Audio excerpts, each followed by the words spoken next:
Il a positionné 25 milliards à la hausse alors que tous les indices sont à la baisse.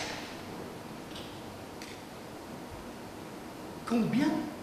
25 milliards.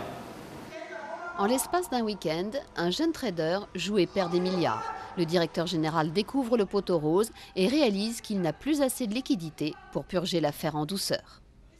C'est l'histoire d'un trader qui, comme Kerviel, à un moment donné, oublie pourquoi il joue et comment il joue et qu'est-ce que ça signifie.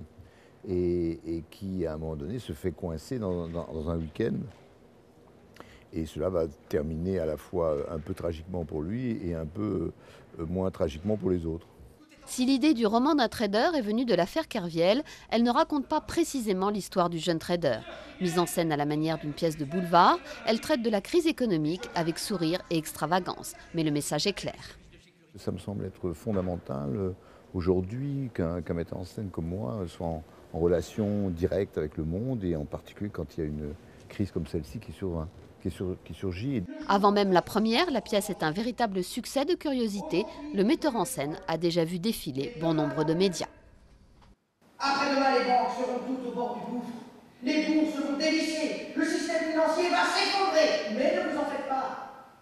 Les gouvernements vont tous renflouer les banques en injectant des milliers de milliards dans les systèmes informatiques.